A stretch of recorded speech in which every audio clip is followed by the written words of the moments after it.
queridos irmãos e irmãs, é com satisfação que cumprimento a todos através de mais essa oportunidade de abrirmos a Bíblia Sagrada e podermos juntos estudá-la. Eu gostaria de convidá-los para uma palavra de oração. Arilson, por favor. Senhor nosso Deus e soberano Pai do Universo, Amém. a Ti, Senhor, seja a honra, a glória e o louvor para todos sempre. Amém. Somos gratos a Ti por mais essa oportunidade de aprendermos da Tua palavra e do Teu santo nome. Amém. Pedimos que o Teu Espírito Santo seja conosco, iluminando, abrindo os nossos ouvidos a nós aqui presentes e também aos amigos internautas, Senhor. Amém. Também ilumine o Rafael, que irá expor essa mensagem. Amém. E que Ele possa ser usado por Ti, possamos ter compreensão da mesma, Senhor. Amém. Perdoa os nossos pecados, pedimos em nome do Teu Filho Jesus Cristo. Amém. Muito bem. Revisando a aula 25, nós temos o seguinte.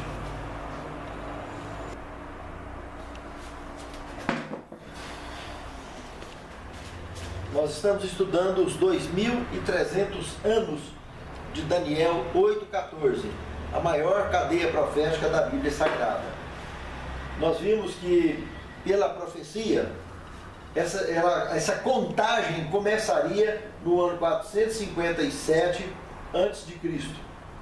Consequentemente, terminaria em 1844 depois de Cristo, na era cristã. Nós vimos que o anjo Gabriel, ao explicar para o profeta, dividiu essa profecia inicialmente em duas partes. Uma parte que ele chamou período para o povo judeu, encerrou no ano 34, e a outra parte que vai até 1844, que ele chamou de período para o povo do príncipe, que são 1810 anos. Aqui são 490 anos. Aqui nós temos então os 2.300 anos, que vai daqui até aqui. 2.300 anos.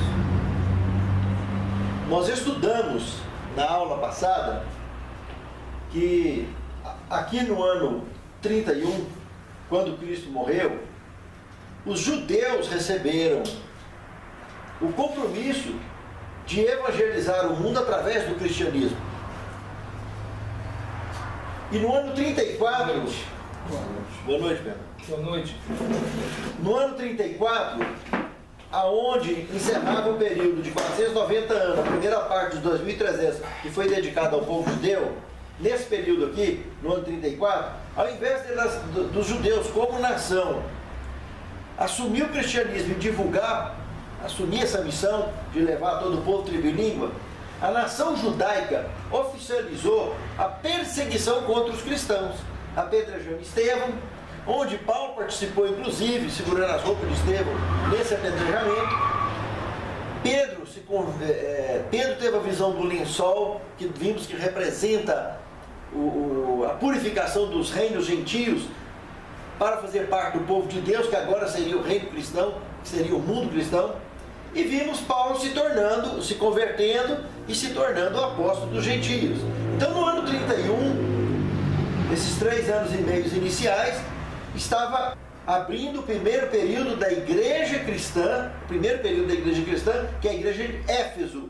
E no ano 34, o primeiro selo apocalíptico, que é o cavalo branco. Ambos, tanto a primeira igreja quanto o primeiro selo, fecharam no ano 100. Encerrou o período da primeira fase da igreja, como o primeiro selo apocalíptico.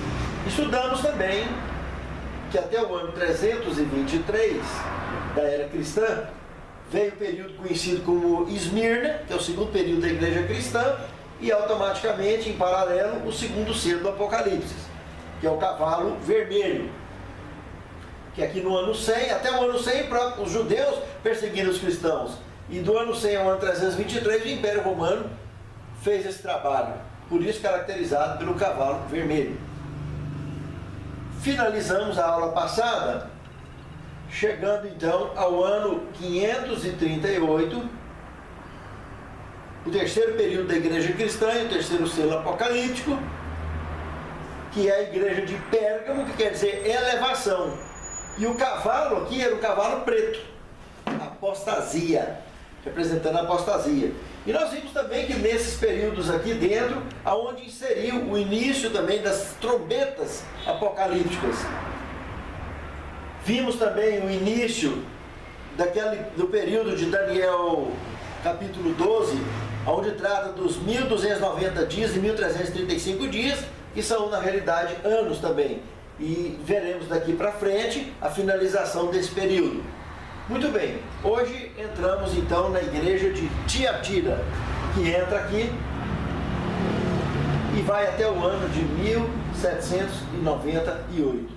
E nós vamos ver que aqui dentro desse período vai também abrir outros 3 selos apocalípticos de uma vez, um no vácuo do outro, que são 7 selos. Quer dizer que vai ficar faltando só o 7º selo, que se abrirá nos nossos dias. Dos 7 selos de Apocalipse, 6 então já vai ficar aqui dentro dessa cadeia profética. Só o 7º selo que vai ficar para os nossos dias, que estaremos estudando logo à frente. E os 7 períodos da igreja cristã, nós vamos ver que 6 períodos vai ficar aqui dentro também. O 7º já abre aqui no final e estende até os nossos dias e até a volta de Cristo, o último período da igreja cristã, que estaremos observando isso nas próximas aulas. Mas vamos então estudar o que aconteceu aqui dentro do período conhecido por igreja de Tiatira. O 4º selo então está em Apocalipse, no capítulo 6, do verso 7 ao verso 8, que é justamente o cavalo amarelo, coincidentemente, cor da morte, né? A morte é preta, amarela.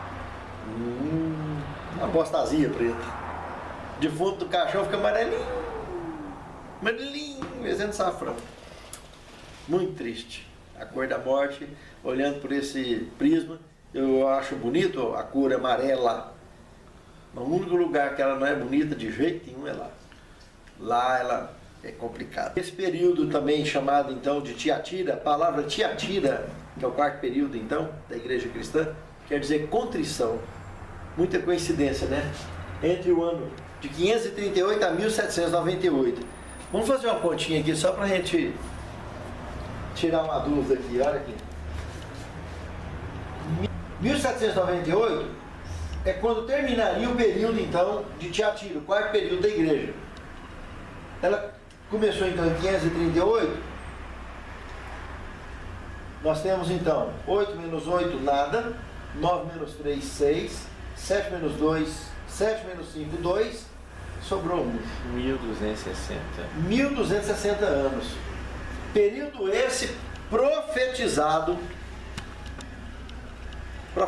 em Apocalipse, capítulo 12, o verso 6 e o verso 14. Aonde no verso 6 está dizendo: e foram dadas asas de águia para a mulher, para que ela voasse ao deserto, ao seu lugar preparado por Deus, para que ali fosse alimentada durante 1260 dias, que nós sabemos que são anos, fora da vista da serpente. No verso 14 ela usa aquela outra linguagem que nós já estudamos: foram dadas 2 asas de grande águia para a mulher, para que ela, a mulher representando o que mesmo? Igreja. Na linguagem da interpretação profética, que a própria Bíblia dá a chave, que nós já estudamos sobre isso. Então, foram dadas 2 asas de grande águia para a mulher, para que ela voasse ao deserto, para que ali fosse alimentada durante 1 tempo, 2 tempos e metade de 1 tempo. Já estudamos sobre isso. 1 tempo, 1 ano de 360 dias, e a média do calendário lunar e do solar, dá 360 o ano.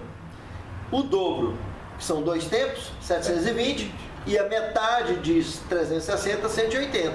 Somando os 3, temos então 1260 dias, que nós sabemos que são 1260 anos. Dentro desse período, o velho mundo era aquele ali: Europa, África, Ásia e Oceania.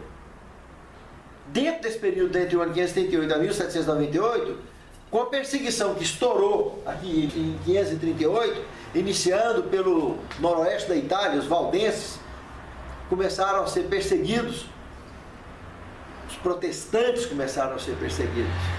Os primeiros a serem oprimidos foram os valdenses, do noroeste da Itália.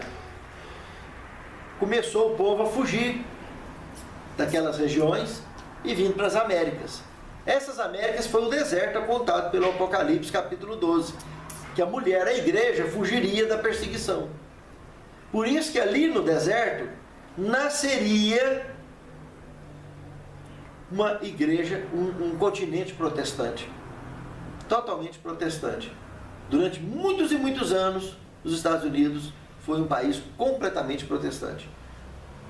Tem poucos anos que fez a abertura para que pudesse fazer amizade. O Papa João Paulo II foi quem fez a aproximação oficial, internacional, de amizade entre o catolicismo e o protestantismo, que até então nunca tinha pisado nenhum Papa oficialmente nos Estados Unidos da América, e nem tampouco presidente americano algum teria ido ao Vaticano fazer visita, que se tenha conhecimento. O primeiro encontro oficial foi o Papa João Paulo II e o presidente americano Ronald Reagan. E em seguida viria George Bush pai, George Bush filho, e uma grande amizade e parceria que se desenvolveu também cumprindo profecias bíblicas, que nós vamos estudar isso aqui logo adiante. Coisa incrível. Incrível mesmo a precisão da palavra de Deus com relação a esses aspectos. Lembrando também que o Daniel 7,25 já tinha dito que cuidarão em mudar os tempos, que é o calendário, e a lei de Deus, e os santos seriam entregues nas suas mãos durante um tempo, 2 tempos e metade do tempo. O período da igreja de Tiatira. Período de perseguição. Veja que é uma coisa realmente assombrosa, né? Daniel, há mais de 600 anos antes de Cristo, observaram uma coisa que começaria a acontecer no ano 538. Aliás, desde o ano 323, né? A igreja de Pérgamo, porque foi as mudanças que eles fizeram na lei de Deus, dentre outras atitudes que nós vimos na história da igreja, no terceiro período da igreja cristã, que fortaleceu o movimento protestante, que aqui em 538 então alastrou, e a igreja começou a usar a força do Estado para perseguir, para oprimir e até mesmo matar aqueles que eram contrários a Roma. A igreja fugiu para o deserto, é porque os protestantes saíram fugiram do velho mundo, vindo para as Américas. E, inclusive, durante esse período, entre o ano 538 ao ano de 1798, foi descoberto as Américas, foi descoberto o Brasil. Veja que negócio interessante. E automaticamente o povoamento dessas regiões. Em que ano? 1500. 1500, o Brasil. 1492, então foi o descobrimento das Américas. Veja que realmente foi dentro do período entre o ano 538 e o ano de 1798, onde a profecia apresenta que a mulher iria então para esse deserto. Do ponto de vista de civilização, seria deserto. Não tinha nada, né? Não, só índio morava aqui nessas regiões. Tá? Então, quando eles vieram, trouxeram a civilização. Aí o deserto começou a ser povoado. E nós estaremos mergulhando nesse contexto na próxima aula, analisando o Apocalipse 12, como que foi os detalhes desse avanço, dessa povoação. Quando foi no ano 606, Bonifácio III se anunciou bispo universal da Igreja Católica. Ou seja, implantou o sistema de domínio mundial, de supremacia mundial da Igreja. É verdade que na história teve 2 papas que lutaram para ver quem mandava mais, a questão de poder. Não, mas isso teve... Na França chegou a ter 5 papas no período só, inclusive papisas, durante o período da perseguição. Essa briga é velha, tem coisa que a gente nem não conhece. Mas na história tem relatórios pesados sobre o que aconteceu dentro desse período, que é conhecido por Idade Escura, inclusive. Em 609, eles lançaram a obrigatoriedade de se beijar o pé do bispo universal, ou seja, os pés do Papa. Todo mundo. Todo mundo tinha que, quando via ele, tinha que beijar os pés dele. 622 da era cristã, estoura a quinta trombeta, o primeiro ai, que foi a conquista dos sarracenos por Maomé e os otomanos, tudo aproveitando a queda do Império Oriental que tinha ocorrido. Vocês lembram da aula passada, né? No ano 457, os 10 povos bárbaros invadiram e tomou conta do que nós conhecemos hoje por Europa, que antigamente era então o Império Romano Oriental, caiu. E aí agora os otomanos aproveitou para avançar em cima de Constantinopla, né? O poder otomano. Aí foi o que a trombeta está chamando de primeiro ai. E esse primeiro ai se estenderia até o ano de 1449, mostrando esse domínio otomano. Em 754 foi a introdução da doutrina do poder temporal da igreja. Em 783 começou oficialmente a adoração às imagens de escultura. Essa doutrina foi lançada nesse período. Em 850 começou a água benta, a doutrina da água benta. E em 890 o culto a São José e a canonização aos santos. Quem não sabe essas datas pode aguardar, que foram nesse período. Isso foi tirado à risca. 1003 foi a instituição dos defuntos. Está chegando. É um problema. Em 1074 foi quando introduziu a prática do celibato. Até aqui não tinha celibato. Daqui para frente foi instalado a doutrina do celibato. Esse negócio de celibato tem a ver com Jesus Cristo? Não, nada. Nada a ver. Nada. Por que eles fizeram esse negócio assim? Divisão interna deles, opinião política deles. Não tem fundamento bíblico algum. Nada de santificar? Não, nada. Tá? Isso é opinião pessoal deles. Porque o maior problema é que o casamento na ótica tinha uma riqueza muito grande já na igreja, e o casamento tinha que deixar para as esposas, para os filhos. Para que o patrimônio ficasse só na igreja, então implantaram o sistema financeiro. Proteção patrimonial. Segundo estudos feitos, o resultado foi esse. O problema era proteção patrimonial, né? Aí só que isso aí gerou um abacaxi que até hoje está explodindo para tudo quanto é lado, né? Seríssimo. Em 1076 foi a doutrina da infabilidade da igreja, que ela é infalível, ela é perfeita, que ela faz lá é perfeita, e só levantando protestante. Quanto mais aparecia essa bagaceira, mais gente levantava e mais gente morria. E aqui estava correndo perseguição e morte o tempo todo. Em 1090 começou a história do rosário, a implantar rosário dentro da igreja. Rosário é aqueles cordão? Os cordãozinhos, os pilãozinhos, os capilotinhos lá. Meu pai chamava aquele de rosário. Em 1184 eles estabeleceram o Tribunal da Inquisição. Começou a fazer julgamento específico para executar os protestantes. Tribunal da Inquisição. Mas já estava morrendo gente aqui, de todo jeito. Desde 538, no noroeste da Itália, os valdenses eram jogados morro abaixo, esticados para partir no meio, torniquete. Isso por causa de religião? Por causa de religião. Porque estava protestando contra as coisas que a igreja estava fazendo. Nossa. A igreja católica vinha fazendo. Está na história, está relatado com letra de sangue. Em 1190 foi oficializado a indulgência. Venda do perdão dos pecados. As pessoas pagavam, o adultério é tanto, o assassinato é tanto, tá perdoado. Não, porque nunca valeu. Não, isso está até hoje. Não, isso não existe mais. Não, já foi superado. Mas isso aqui aconteceu dentro desse período negro da igreja. Indiretamente, existe. Vou te falar como. O cara vai lá e confessa.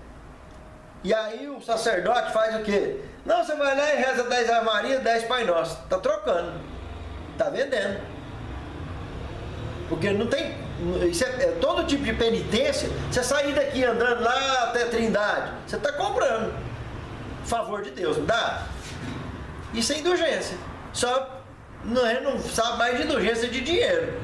Não, mas com isso, com outra coisa. É penitência. Pensando na sua fé. Penitência. Mas é penitência. É provar que você tem a fé. Se você vai lá confessar e para pagar seu pecado você tem que ajoelhar e rezar um tanto de reza lá de Ave Maria, de Pai não sei de quê. Mas e o ajoelhar? O ajoelhar veio dos reis. O cara tinha que ajoelhar perante o rei. E ajoelhar, isso é individual, pessoal. Tanto faz em pé, deitado, de qualquer jeito. Então a gente ora a Deus do jeito que a gente está. De joelho é a maneira que a gente está mais perto de Deus. Mas não uma coisa dessa, porque isso aí é uma maneira desrespeitosa. A pessoa pedir para o indivíduo para ser perdoado. Em primeiro lugar, que mortal nenhum tem poder. Você pode perdoar sim, porque alguém feriu você. Você feriu alguém, ele pode perdoar. E se alguém te feriu e te pedir perdão, você pode perdoar.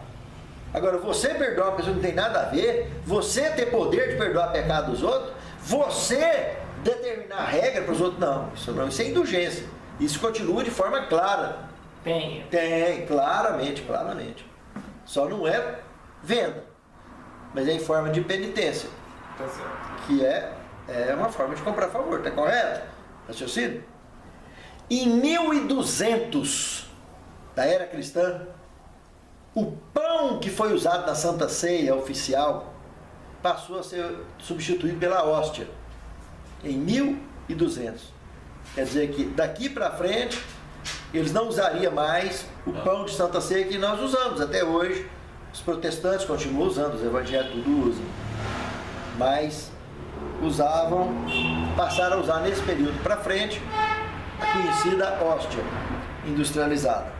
1215 introduziram a confissão auricular, colocaram os confessionários dentro das igrejas e começaram as confissões que nós estamos comentando, e a doutrina da transubstanciação. A doutrina da transubstanciação é que eles acreditam que se alguém morder, por exemplo, daquela hóstia, vai sangrar na boca, que é o sangue de Cristo, que é o corpo de Cristo. É isso. Isso aí até hoje. Eles acreditam piamente que não pode morder no pão, né, da Santa Ceia. Ele não pode participar da Santa Ceia. Não entendi. A pessoa, se não for batizado na igreja, não pode participar. Não, mas isso não tem nada a ver com transubstanciação. Não. Transubstanciação é porque você está transformando uma substância em outra. Como se a hóstia virasse sangue. Você não pode, eles acreditam nisso. Ela é sangue, você tem que pôr na boca e moer até desmanchar. Entendeu? Então, essa é a doutrina da transubstanciação. Em 1220 começou a adoração da hóstia. Em 1229, a proibição da leitura da Bíblia. O povo começou a ser proibido de ler a Bíblia. E quem temasse, também em 1229, foi criado o Tribunal Oficial Público de Inquisição. Todos podiam assistir agora. 1245 começaram a usar as campainhas na missa, aquele sininho. Sabe o que serve aquilo? E para que serve aquilo? Rapaz, santidade ao Senhor. Eles estavam trazendo toda a projeção do antigo santuário hebreu, que o sacerdote tinha campainha nas roupas. Tinha mesmo? Tinha campainha nas roupas também. A batina, na realidade, é trazer o vestuário antigo do santuário hebreu para dentro da igreja. Você vê aqui a projeção deles de culto, de missa. Ali é onde o padre celebra a missa. Tem o altar, que é onde tem os castiçais, tem o incenso. Atrás, ali é o lugar santo. E atrás dele, onde ele pega a hóstia que é guardada, ali é o lugar santíssimo, que ele pega dentro da arca, que ele seria a arca. E lá na frente, onde está a nave da igreja, lá é o pátio. Os confessionários é o altar de sacrifício. Tudo remontado, trazido para a prática dentro da projeção da igreja. que eles ministraram todo esse ritual. Então, tudo que acontecia ali, que as pessoas confessavam, sacerdotes, com cordeiros, só que em vez de sacrificar cordeiros, vai lá ajoelhar e fazer penitência. Mas aqui nessa época, além da penitência, tinha também a indulgência. Se o cara quisesse se livrar, tivesse grana, pagava. Entre 1309 a 1378, foi feita uma transferência da Santa Sé de Roma para Avignon, na França, aonde aconteceu muitos problemas que eu comentei agora mesmo. A Guerra dos Papas. Teve muito problema dentro desse período. Em 1316, começou então a instituição da reza à Virgem Maria. Vocês estão vendo aqui que dentro do período da perseguição, já não chega o que fizeram lá na igreja de Pérgamo, que é a elevação, é o cavalo preto de Apocalipse, e avançaram em pleno protestantismo, guerra contra a igreja, contra os cristãos, contra os próprios membros da igreja, que já vinham formando organizações, formando grupos de estudo bíblico em casas, residências, começaram a ser atacados abertamente e mortos. E as apostasias foram sendo introduzidas, goela abaixo. Aqui em 1324 foi o ponto final dos 1290 anos de Daniel 12:11. O assunto que começou lá em 34, da era cristã, relacionado com a abominação desoladora. Então vocês olham que todo esse nível de pecado que aconteceu, de apostasia jogado dentro da igreja, não só o apedrejamento de Estevão, como de lá para cá, até aqui nesse ano, foi como o profeta disse, 12:11. Depois do tempo em que o sacrifício diário foi tirado e posta a abominação desoladora, haverá ainda 1290 dias, ou 1290 anos. E o próximo período que ele fala, e bem-aventurado o que espera e chega até 1335 dias. Nós vamos mostrar agora mesmo a finalização desses 1335 dias. Em 1331 morreu Bernardo Gai. Esse cara foi o que inventou a maioria dos instrumentos de suplício utilizados durante a Inquisição. Ele viveu de 1261 até 1331. Em 1339 foi o fim da guerra civil entre o norte e o sul do Japão. Yoshimitsu resistiu à pirataria e pôs fim à guerra. E em 1369 concluiu o período que foi dito ali em Daniel, que bem-aventurado aquele que chega até 1335 dias. Em 1369, que foi o ano que terminou os 1335 dias, que Daniel falou, nasceu justamente João Hus, o precursor da Reforma Protestante. Todo o trabalho que ele desenvolveu seria utilizado mais tarde por outros, que chegaria tudo isso nas mãos de Martinho Lutero, que conseguiria oficializar definitivamente a Reforma Protestante. Mas João Hus foi o precursor.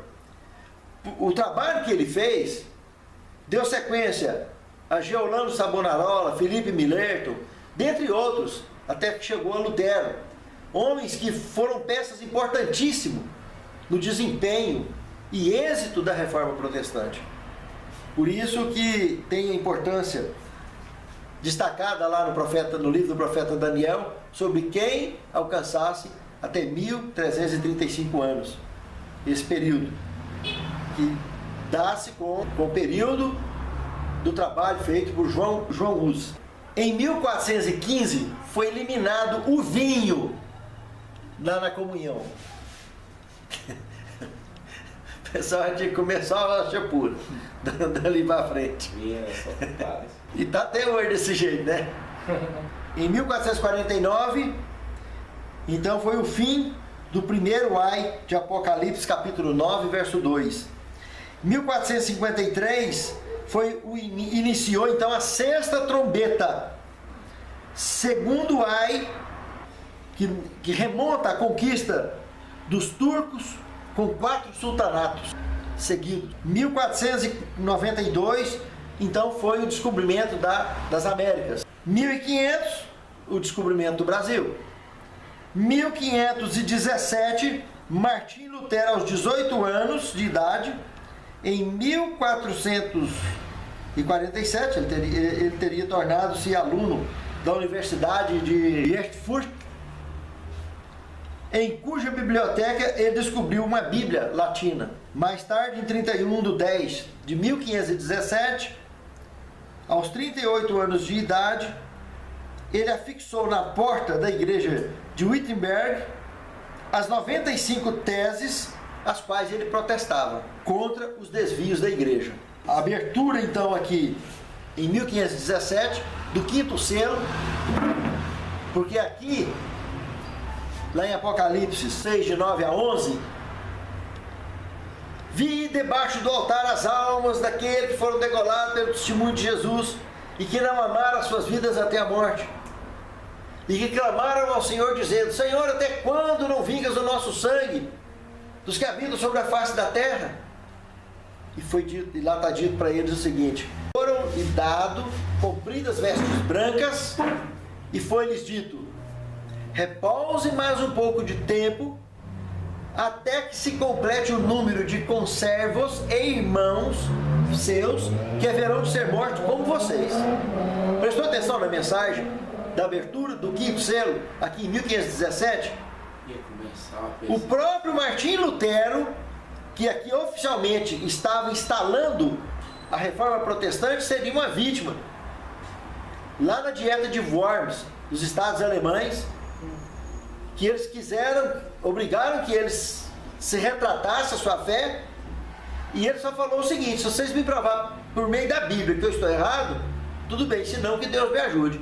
E aí Deus rendeu o êxito que rendeu a reforma protestante até os nossos dias. Então, o 5º selo tem essa marca oficial, porque ali estaria próximo de morrer muita gente ainda, mas tem uma escatologia embutida aí que vem para os nossos dias. Jesus falou de 3 grandes tribulações. A primeira, que envolveria a destruição de Jerusalém; a segunda, que foi a Inquisição; e a terceira, que nós estaremos estudando em alguns dias, que é o decreto dominical. E esse número de conservos de irmãos que haverão de morrer em uma última perseguição é o que está para os nossos dias. Nós vamos estar estudando isso nas aulas que vem para frente.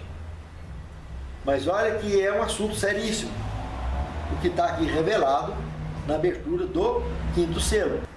Eu queria incluir aqui também 1541. Eles criaram a ordem jesuíta e instalaram o primeiro Papa Negro. É um assunto que pouca gente conhece, mas se qualquer um entrar no Google e digitar Papa Negro, vocês vão conhecer todos os que aconteceram desde essa época até os nossos dias. Pouca gente sabe disso oficialmente, mas o Papa Negro é o nome dado ao Papa da ordem jesuíta. Esse Papa que está aí hoje é o Papa Branco. Que ele é da ordem jesuíta também. Foi o primeiro da ordem jesuíta que se tornou Papa da ordem branca, normalmente. Entendeu o que eu estou falando? Por que 2 papas? Tem, desde essa época. Esse chamado Papa Negro, segundo o contexto histórico, os jesuítas é o que limpa a sujeira da Igreja Católica. É quem estava por trás, articulando a ordem maçônica. É o chefe da P2, a maior loja maçônica do planeta Terra. Essa história esses relatos de pedofilia, de estupro e crimes, etc., eles é que cuidam de joga para cá, joga para lá, remaneja para aqui, remaneja para ali. Isso foi profetizado na Bíblia Sagrada. E está aberto, você pode entrar no Google e digitar Papa Negro, você vai conhecer a história, tem história registrada sobre eles. Tem desde 1541 para cá. Normalmente, eles são vitalícios também. E quando um papa branco ocupa, um papa negro, que não tem nada a ver com cor de pele, tá? Isso é uma Mas linguagem... há uma discriminação sobre isso também, né? Não tem nada de cor de pele. Tem não, né? Não tem nada a ver com cor de pele. Segmento, né? Segmento, é a natureza da ordem. É uma ordem secreta, inclusive, tida como secreta, tá? Então, eles estão totalmente envolvidos com aqueles cavaleiros. Medieval. Então, Entendeu, né? Então, ordens maçônicas, aqueles segredos, aquelas histórias, tá tudo ali envolvido dentro desse contexto todo. Papa Negro quer dizer que é o negócio de limpar a sujeira. Tem alguma coisa a ver com a magia negra, não, né? Tem tudo. Porque o maçom é bem... Pois o triângulo. Se você olha, o rito York, rito escocês e a P2, a base do triângulo, que é a maior loja maçônica do planeta Terra. Eles chamam de loja, em vez de religião. Então, os ritos, num dos ritos, ele exige que você seja cristão para poder ser maçom. No outro, já não tem problema. É onde entra Seixonoye, entra vários outros segmentos orientais, os ismos da vida. Mas o homem convidou eu para ser maçom uma vez, eu fui lá, não é qualquer um que entra, não. Eles fazem uma análise. Bem seletivo. Eles fazem uma análise da sua vida e Deus de quando você.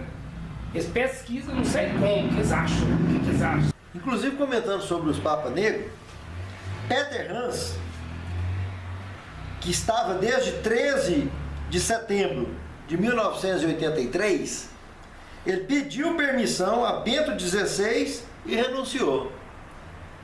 O Adolfo Nicolas é o 30º Papa Negro, que está desde 18 de janeiro de 2008. Aceito em 14 de janeiro de 2008. Agora, você tem passado ali? Oi? Esse papo que você está falando É Papa Negro. Adolfo Nicolas é o 30º Papa Negro, que está desde 2008 no poder. E esse Papa aí, São Francisco? Esse era da ordem jesuíta, é isso que eu estou chamando a curiosidade aqui. Ele é da ordem jesuíta e foi o primeiro Papa da ordem jesuíta, que é a ordem jesuíta que forma os Papa Negros. É o primeiro que vem para a ordem do Vaticano normal, que todo mundo conhece, dos Papas brancos, que veste branco. E o Papa Negro, inclusive, veste a bata preta também. A pele não tem nada a ver, tá? Mas a bata, a vestimenta, é Papa Negro mesmo. Tá? Então, e mora lá no Vaticano, tem a casa lá, tá pertinho mesmo, normal. Só que é uma coisa mantida na sete chaves. Então a ordem jesuíta tem história terrível por onde eles passaram.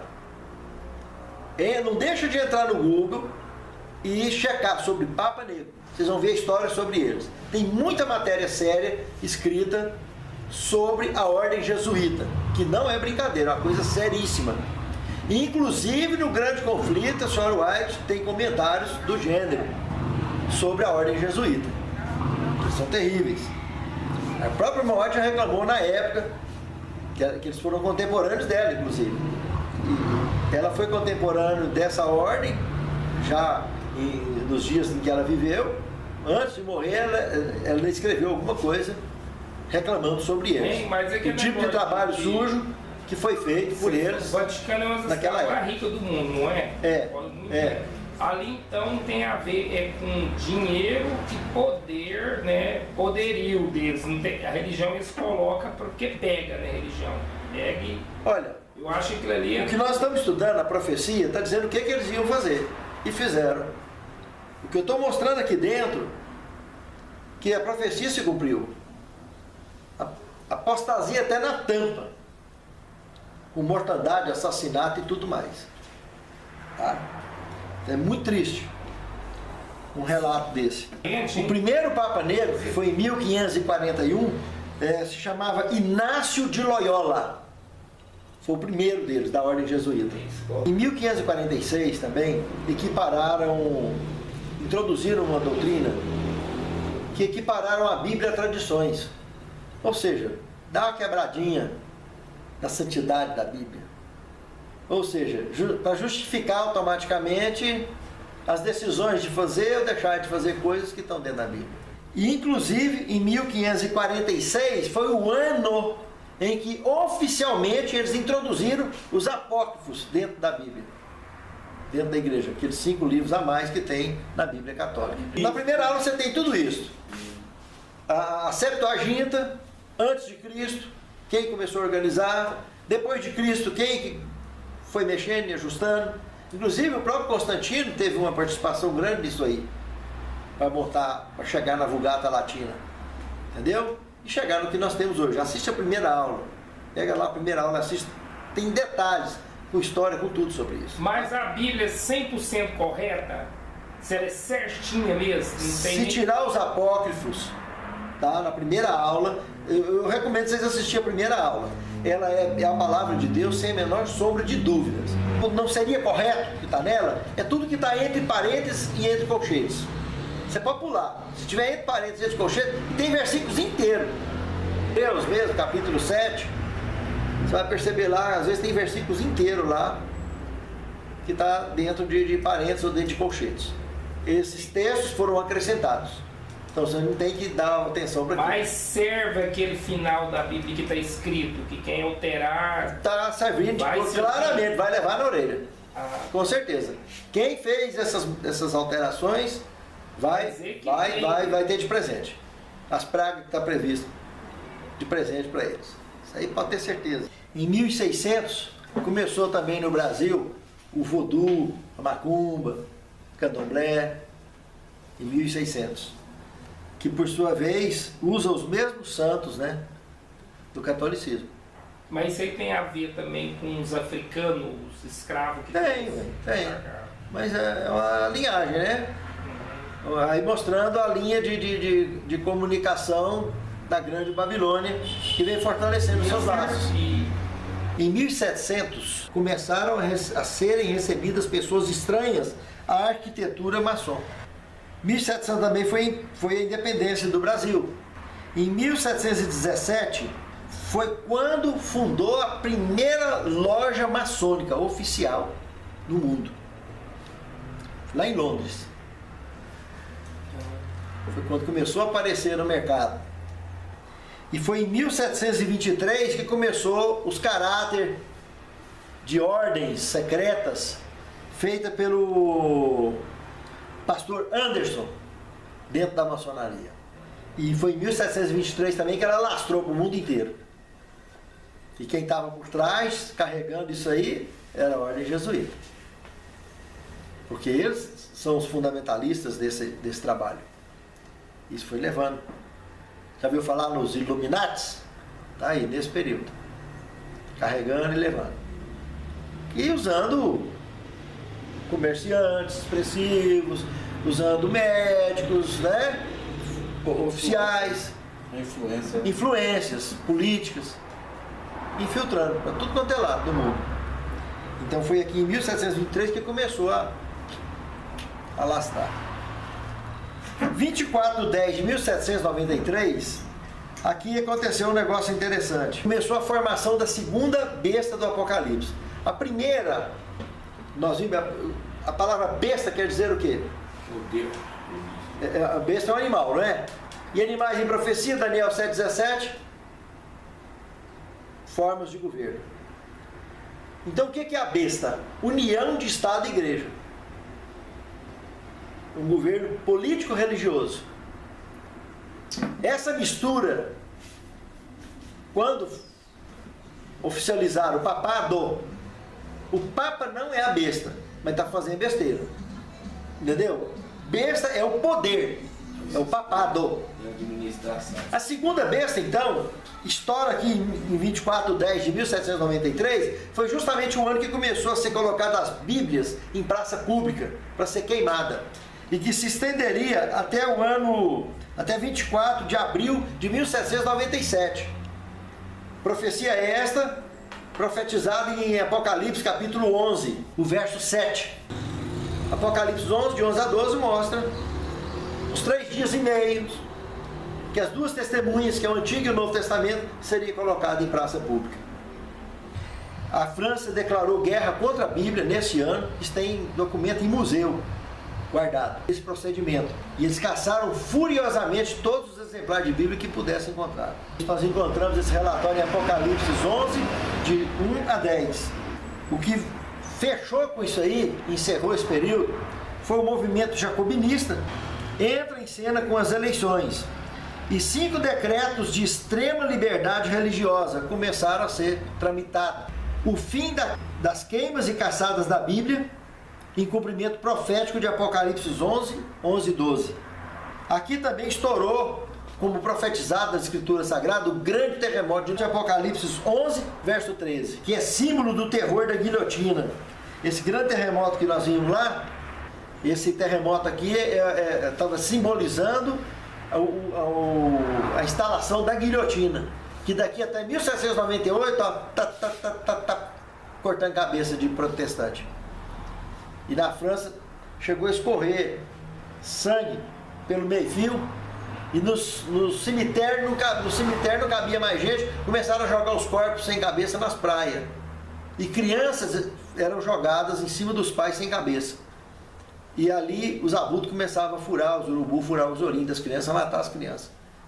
Essa atrocidade está escrita com sangue na história da humanidade. Quando aconteceu a guilhotina. Escorria igual a enxurrada de chuva o sangue dos cristãos que eram mortos. Por isso que se compara ao terremoto de Apocalipse 11 e 13, o que aconteceu aqui com a guilhotina. A 10ª parte do domínio da Grande Babilônia, de Apocalipse 17, do território de domínio da Inquisição. Os 7.000 homens que está comentando em Apocalipse 11 e 13 também, era exatamente o número que compunha a Comissão Francesa destituída pelos jacobinistas. Olha que interessante. Detalhes proféticos precisos. No dia 1º de novembro de 1755, foi então a abertura do 6º selo de Apocalipse, que está relatado em Apocalipse 6, de 12 a 17, marcado pelo grande e histórico terremoto de Lisboa, que então foi a abertura oficial do que está escrito ali em Apocalipse. Abre justamente com o grande terremoto de Lisboa. Atingiu uma área de 8 milhões de quilômetros quadrados. No dia 4 de julho de 1776, foi a independência dos Estados Unidos da América. Tudo dentro do contexto. Aí, automaticamente, abrindo a 3ª besta do Apocalipse. Então, primeira besta, o papado, a segunda, a França, e a 3ª, o governo político protestante, político-religioso protestante americano. Que Apocalipse capítulo 13, verso 11, está falando: vi subir da terra a outra besta, que tinha 2 chifres semelhantes ao de um cordeiro, mas falaria como um dragão. Olha só, liberdade civil e religiosa foi a razão que levou o povo a sair do velho mundo e vir para as Américas. Liberdade civil e religiosa, 2 chifres semelhantes ao de um cordeiro. Saiu apanhado, né? Mas se tornou a maior nação do mundo, que não fala como leão, mas está falando como dragão. Veja, olha como que a característica bate. Na aula que vem nós vamos aprofundar nisso aí, e nós vamos entrar em Apocalipse 12, para mergulhar dentro desse contexto aqui, dentro desse cenário. Vamos estar estudando verso a verso de Apocalipse 12, na aula que vem. E 19 de maio de 1780, o escurecimento do sol que teve, e a lua ficou vermelha como um saco de silício. Estava previsto na abertura do 6º selo. Lê aqui Apocalipse 6, de 12 a 17. Aqui, ó. Vi quando abriu o cordeiro o 6º selo, e sobreveio um grande terremoto, e o sol tornou-se negro como um saco de silício, e a lua como sangue. O próximo acontecimento seria: as estrelas cairiam do céu como uma figueira abalada por um vento forte. Que foi em 13 de novembro de 1833. Acontecimentos que aconteceram um no vácuo do outro. E no dia 22 de fevereiro de 1798, o general Berthier, amante de Napoleão Bonaparte, saiu lá da França, veio até a Itália, prendeu o Papa Pio VI, levou ele para a cidade de Valência, não Valência na Espanha, mas Valência na França, aonde ele morreu exilado lá. E aí oficialmente terminou a Reforma Protestante. E foi declarado uma liberdade civil e religiosa para todos, com a Revolução Francesa. Esse período culminou-se com a Revolução Francesa. Então aqui nesse período, em 1798, então, terminou o período da igreja de Tiatira, contrição. Tá? Na próxima aula nós vamos estudar Apocalipse 12, para analisar o contexto profético, passo a passo, do que aconteceu, com mais detalhes, olhando agora mais a Bíblia, junto. Não perca, é uma aula importantíssima, o que aconteceu dentro daquele contexto de Apocalipse 12. Nós estaremos mergulhando na próxima aula. Que Deus nos abençoe e nos guarde, e até a próxima aula, se Deus quiser. Vamos ficar de pé e encerrarmos com a oração? Senhor Deus, muito obrigado pela tua orientação, pela tua guia, e por nos conduzir na tua palavra, nos apresentando a história dentro do cumprimento profético, endossando aquilo que tu dissestes através dos teus servos, os profetas. Muito obrigado pelas tuas bênçãos, pela tua orientação, e abençoe-nos, dando-nos uma semana feliz e dirigindo os nossos passos em todas as nossas atividades. Santifica-nos a tua palavra, porque a tua palavra é verdade. Te pedimos essas bênçãos agradecidos em nome de Jesus. Amém, Senhor. Os fiéis para sempre.